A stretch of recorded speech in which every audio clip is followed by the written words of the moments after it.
राजाओं के कुछ भी अधिकार नहीं, फिर लेकिन नेपाल में तो राजाओं के हाथ में अधिकार है।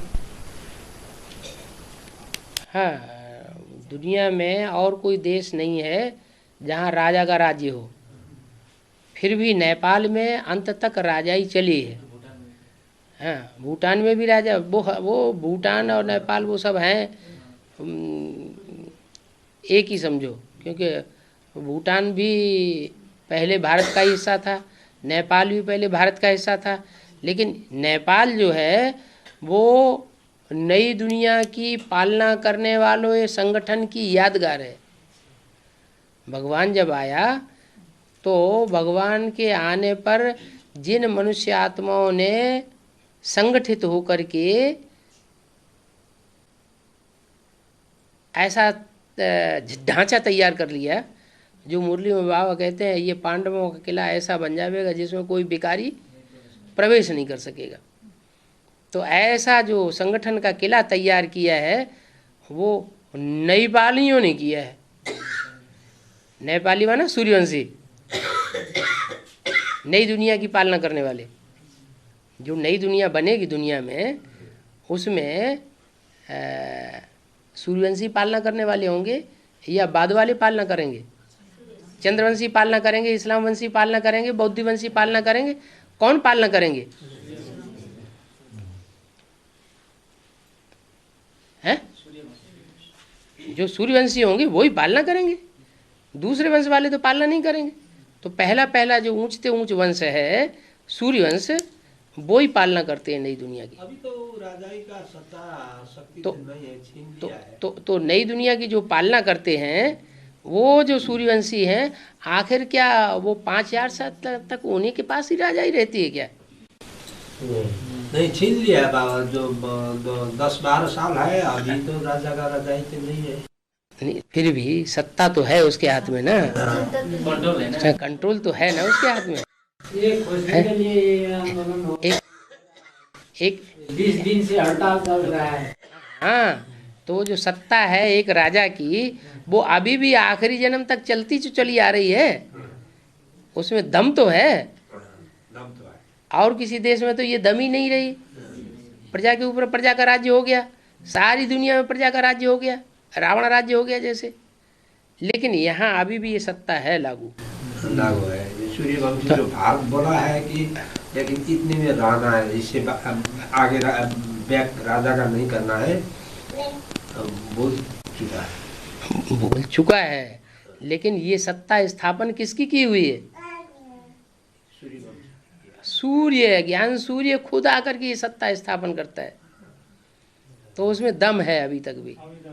और दूसरे देशों में जो प्रजातंत्र है उसमें कोई दम नहीं रहती।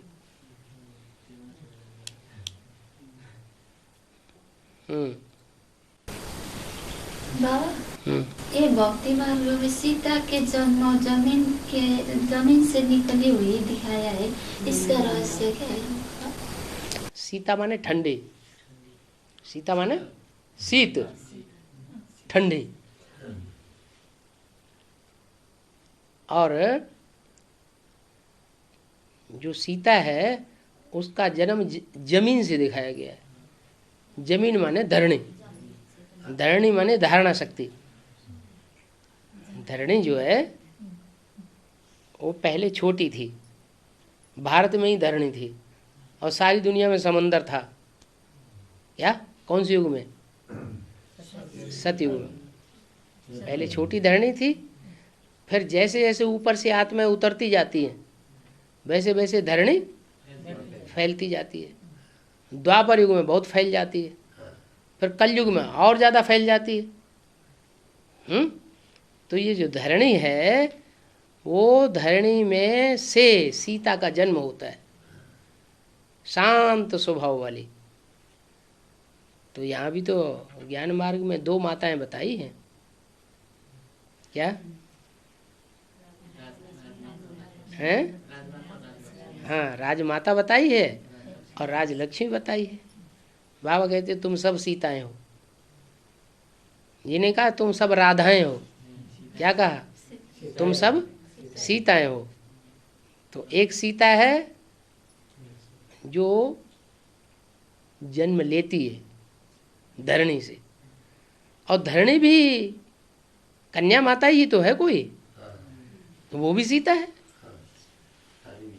वो भी सीता है। तो उससे उसका जन्म होता है।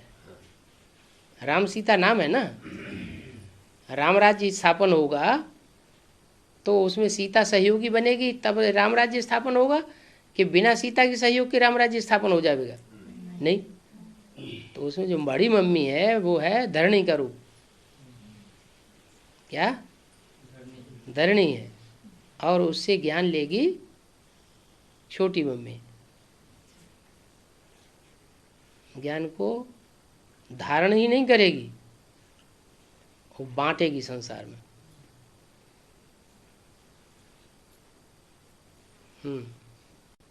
बाबा, ये सीता और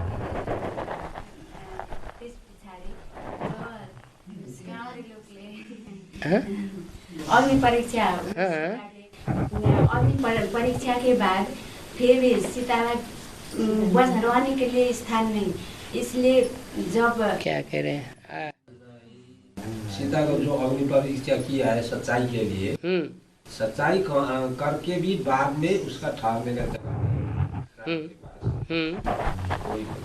तो धरणी बताई ना। हाँ, तो धरणी जो है वो राधा तो नहीं है।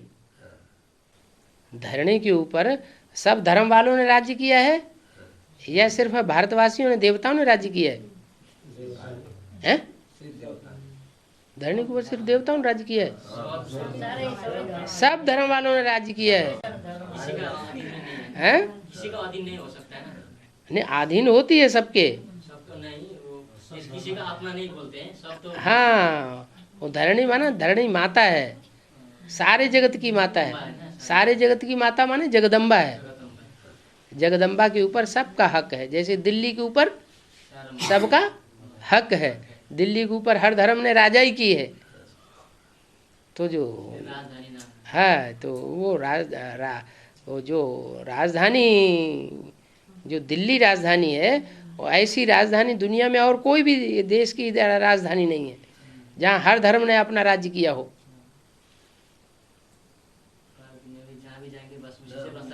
को पूछा तो अग्नि परीक्षा के बाद हाँ, स्थान क्यों नहीं मिला? इसीलिए नहीं मिला कि एक होती है भारत की धरणी और एक होती है विश्व की धरणी। तो जो जगदम्बा है वो जगदम्बा का लक्ष्य मनुष्य जीवन का लक्ष्य है या नारी से लक्ष्मी बनने का मनुष्य जीवन का लक्ष्य है? लक्ष्मी बनने का मनुष्य जीवन का लक्ष्य है। तो जगदम्बा जो धरणी बनती है वो लक्ष्यबद्ध होकर के नहीं काम कर पाती, लक्ष्य नहीं है जीवन का, इसलिए फिर उसको फिर भी जंगल में जाना पड़ता है अग्नि परीक्षा के बाद भी, क्योंकि लक्ष्य पूरा प्राप्त नहीं किया।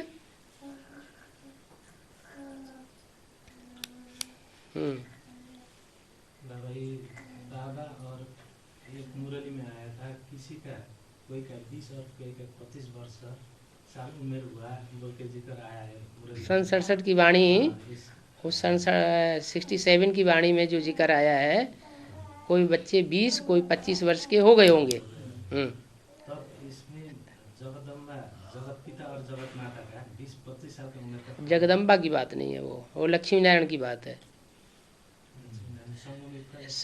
हाँ, संगम युगी लक्ष्मी नारायण में से जो 76 में जाकर के जिनका जन्म होता है उनकी बात है। सन 67 में जो 20 साल की हो गई वो सन 47 में उसने जन्म लिया। हाँ, और जो 25 साल का हो गया उसने 42 में जन्म लिया। तो अभी यहाँ हम लोग का ये पिता माता का उम्र और जगत पिता का उम्र में अभी डिफरेंस दिख रहा है, इसलिए 5 साल का डिफरेंस हुआ ना। 5 साल का डिफरेंस हुआ। जगत माता जगत पिता नहीं, वो जगत माता की बात नहीं है, लक्ष्मी और नारायण की बात है। में difference हाँ जी, लक्ष्मी और नारायण के जीवन में 5 साल का डिफरेंस है। महालक्ष्मी का और महालक्ष्मी उसे कहा जाता है जब जगदम्बा और लक्ष्मी दोनों के संस्कार मिलकर के एक हो जाए, तब कहेंगे महालक्ष्मी। तब ये तीन जो सब फर्स्ट में तीन इकट्ठा तीन के साथ में बाबा आते हैं, ये त्रिमूर्ति का बात आया है सबसे फर्स्ट में 36 में। हाँ, उस टाइम में और ये तीन मूर्ति का अभी बीच में जगदम्बा का और उमेर में थोड़ा कम दिखाई रहा है, इसीलिए कलकत्ता में भी एक थोड़ा वार्तालाप के चक्कर में उसका थोड़ा बात आया था बीच में। अभी कमला देवी दीक्षित की उम्र कम होने के वजह से लोगों का ये हो रहा है कि अब मम्मा को तो बाबा को उम्र का लगभग होना चाहिए, अभी तो छोटा उम्र लग रहा है इसे अभी तो में। उससे क्या अंतर पड़ता है? तब इसका बीच में एक मुरली में आया था कि कुड़ाल से 20-25 से इससे क्या, इसका क्या कनेक्शन? कुल्हाड़ी से मारा जो बीच में आया, इसे बता रहे हैं। तो कुल्हाड़ी से मारा, वो कोई भी माता दूसरी हो सकती है, तो बहुत अच्छा ऊंच पद पावेगी। तो ऊंच पद पाने वाले तो कोई अकेली जगदम्बा ही थोड़े ही है, और भी तो हैं ऊंच पद पाने वाले। अष्टदेव भी तो ऊंच पद पाने वाले हैं, ऐसे जो कोई भी माता हो सकती है। कोई भी मारा होता है, हैं? जगदम्बा ही हो या है, ये तो कोई जरूरी नहीं, ऐसा तो कोई पक्का प्रूफ मिलता नहीं।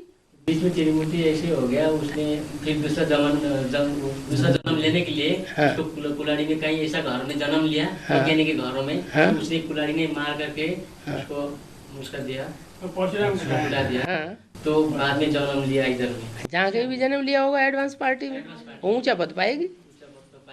हाँ? तो हम लोग तो बोलते थे अभी जगदम्बा ही को जो हुआ है, हम लोग हैं? तो दिमाग में ऐसे भरा हुआ था कि जगदम्बा को पार्ट जो बीच में था ना। हाँ, तो ये अनुमान के आधार पर हुआ ना, अनुमान से तो उल्टी बात आ सकती है बुद्धि में।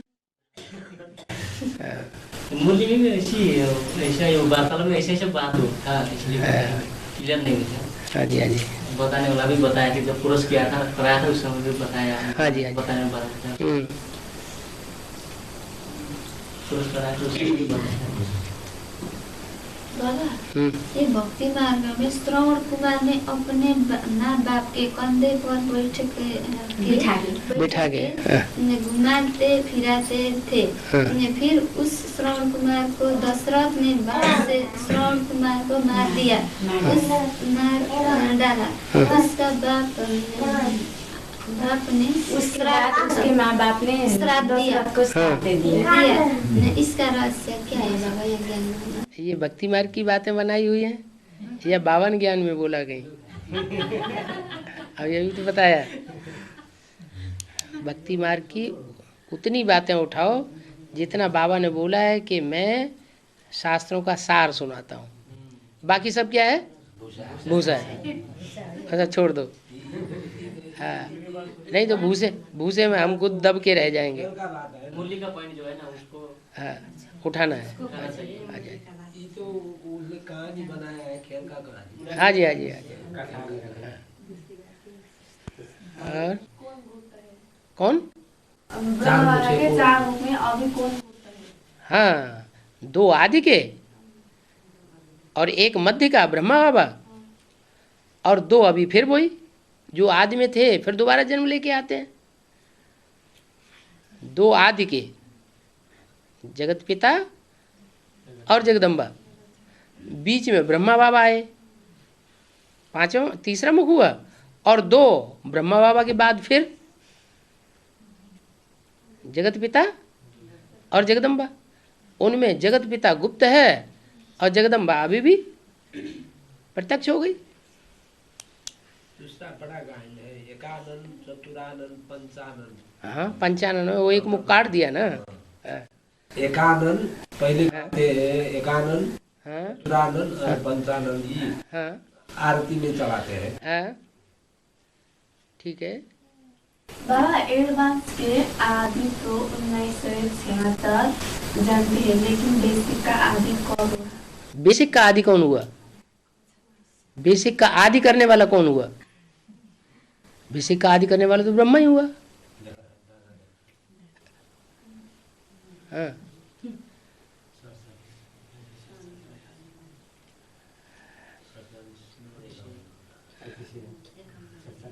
ब्रह्मा के 5 मुखों में से गुप्त कौन सा हुआ? इस बात का जवाब मिला नहीं? जो बाप का पार्ट है प्रजापिता ब्रह्मा वाला मुख, वही तो गुप्त है। हाँ।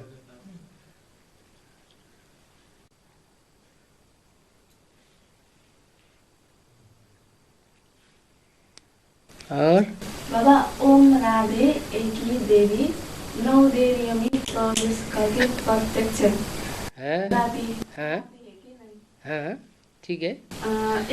ओम राधे एक ही देवी 9 देवियों में प्रवेश 9 कन्याओं में प्रवेश करके 9 देवियों के रूप में प्रत्यक्ष होती है। प्रत्यक्ष कराती तो ओम राधे का ही पूजा होनी चाहिए। ओम राधे की पूजा कैसे होगी? वो तो शरीर छोड़ गई।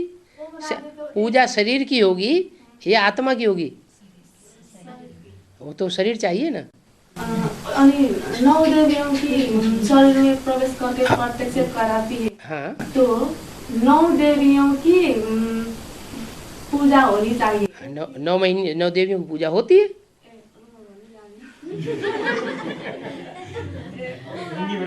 राधे एक ही देवी हाँ 9 देवियों में प्रवेश करके हाँ, देवी तो एक ही है।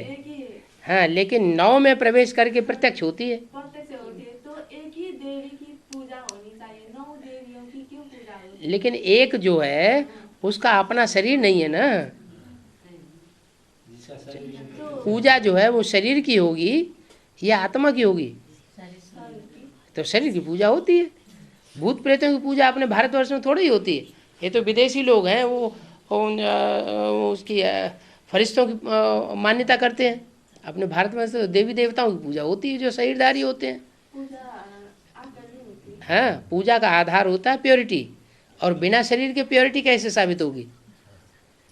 शिव बाबा एवर प्योर कहा जाता है, तो बिंदी एवर प्योर कही जाएगी या ज्योति बिंदु किसी शरीर में प्रवेश करके कुछ ऐसा कर्म करके दिखाए जिससे वो एवर प्योर कहा जाए?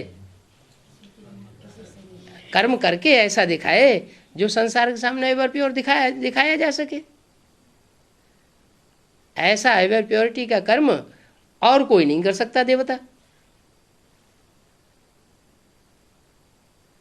ऐसे ही वो देवी है, और देवी तो उसका अपना शरीर है नहीं जो ओम राधे का। तो जिन कन्याओं में प्रवेश करके पार्ट बजाती है वो 9 देवियों के चेहरे पूजे जाते हैं। 9 देवियों में प्रवेश हाँ ओम राधे की आत्मा प्रवेश करती है।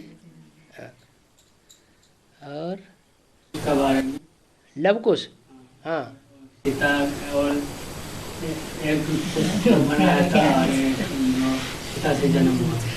सीता से जन्म हुआ। लव माना प्यार, प्यार भरी आत्मा, और कुश माना कांटा। तो जो इस्लाम धर्म है उसका जो बीज रूप आत्मा वही लव है, और जो क्रिश्चियन धर्म है जिससे एटम बम बनते हैं वही कांटा है।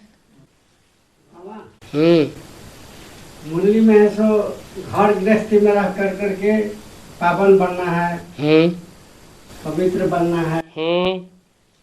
बनने से बहुत भी उलझन आता रहता है। तो उलझन आता है तभी तो भगवान को पढ़ाने के लिए आना पड़ता है। सबसे दुश्मनी हो जाता है, जो से प्रेम रहता है उससे भी बैरी हो जाता है। तो अच्छी बात है। तभी तो राजा की ताकत का पता चले। एक तरफ राजा, एक तरफ सारी प्रजा। राजा के लिए यही तो कहते हैं, आधा में जाम आधा में रैयत। जाम माने राजा, आधी सल्तनत जो है, आधी धन संपत्ति राजा भोगता है, राजा का परिवार भोगता है, और आधी में सारी प्रजा पलती है। तो इतनी ताकत राजा को कहाँ से मिली? कुछ ऐसा पुरुषार्थ किया होगा ना। तो जो करेगा सो पाएगा। कि घबरा रहे? घबराते नहीं है बाबा की। हाँ खुशी होता है, मन खुशी होता है ना। राजा ही मिल रही है और क्या। मन होता है कि कि जो काम करने का हाँ। सोचते कि ये काम नहीं करेंगे, हाँ सोच लेते हैं और फिर उल्टा काम हो जाता है। ओ तो माया पछाड़ती रहती है, लेकिन तुम हिम्मत थोड़े ही हारे। मन के हारे हार, मन के जीते जीत। तो मन से तुम हार गए क्या? नहीं, मन से तो हारे नहीं। माया जीते जीत, माया ते हारे हार।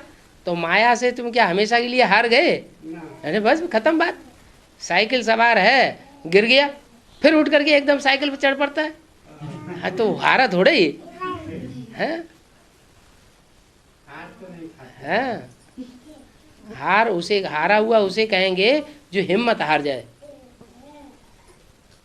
जो हिम्मत नहीं हारा उसे हारा हुआ नहीं कहेंगे। हाँ हाँ, गिरा और फिर उठा। हमको बाबा हाँ अपनापन में, रिश्तेदार में सबसे देखिए कि किसी से अच्छा से संबंध ही नहीं है, सबसे बैरिए है। तो सारी दुनिया एक तरफ और तुम मुट्ठी भर बच्चे एक तरफ, फिर क्या बात?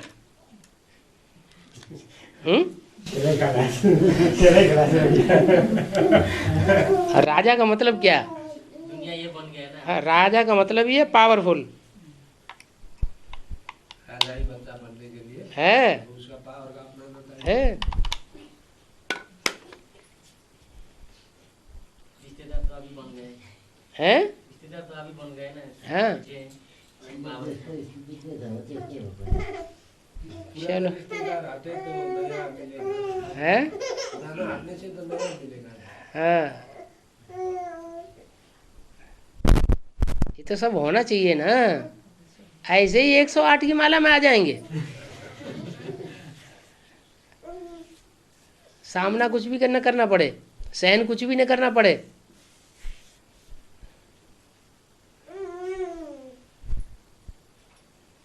हाँ, ये है कि ये सहज ते सहज भी है और कठिन ते कठिन भी है। ये राजयोग का पुरुषार्थ सहज भी है और कठिन भी है। सहज उनके लिए है जो पूरा पूरा श्रीमत पे चलते हैं। उससे तो बाबा उलझन भी आता है ना, तो भीतर से खुशी आता है। हाँ तो फिर खुशी तो नहीं होता है, तो उलझन क्यों हुआ? ब्राह्मण जीवन का वरदान ही तो खुशी है। जो यहाँ जितना खुश रहेगा उतना वहाँ जन्म जन्मांतर खुश रहेगा। यहाँ जितना ब्राह्मण जीवन में दुख अनुभव करेगा, लटकता हुआ चेहरा अनुभव करेगा, उतना वहाँ दुखी हो जाएगा। अरे भगवान बाप आया हुआ, कितनी खुशी में रहना चाहिए।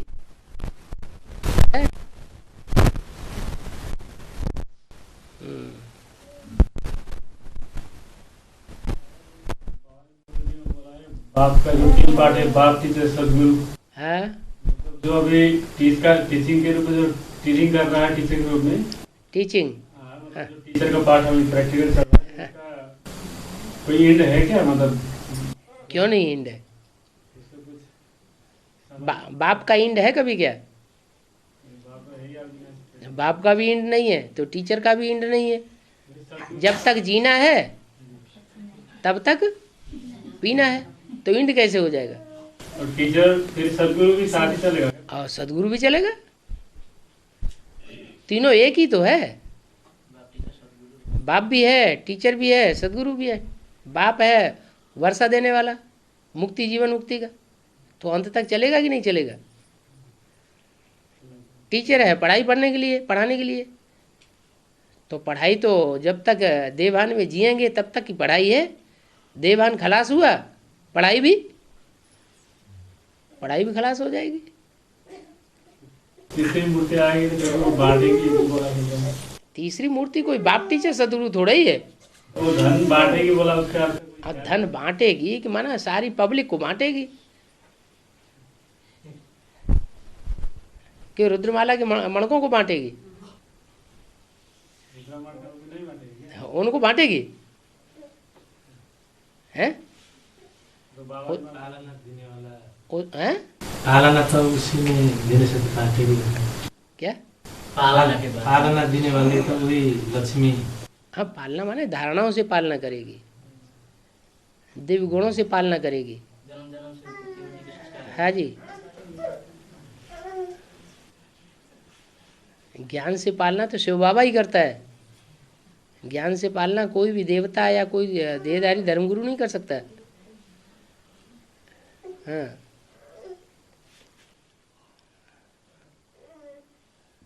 और बाबा मुरलीमा अब त्यो आदि भएको पनि अन्त्यमा पनि त्यही हुन्छ, आदिमा भएको अन्त्यमा सुख अहिले छ भने पछाडि पनि सुखै हुन्छ भनेर भने आछन् बाबा। क्या बोले? आदि संबंध का बात बता रहे हैं, ड्रामा प्लान अनुसार आदि हाँ, आदि जो हुआ अंत में ऐसा ही होगा। हाँ, वैसे हो तो आदि में वैसे होगा, फिर आदि वैसे होगा, बता रहे। हाँ, ठीक है। तो क्या पूछना क्या चाहते हैं? आदि तो अंत पूछना चाहता है, आदि में जो हुआ वैसे होगा क्या? आदि तो अंत। हाँ, आदि में जो हुआ था अभी तो वैसे होगा क्या? हाँ, क्यों नहीं होगा? क्या हुआ था आदि में? आदि में भी महाभारत युद्ध हुआ था ना। वही बात सन 42-45 के बीच में हिरोशिमा नागासाकी का युद्ध हुआ कि नहीं दुनिया में? यज्ञ के अंदर भी युद्ध हुआ। तो कौन है? ब्रह्मा बाप और ब्राह्मण बच्चे। अभी भी वो निमित्त बनेंगे, यज्ञ संपन्न हो जाएगा।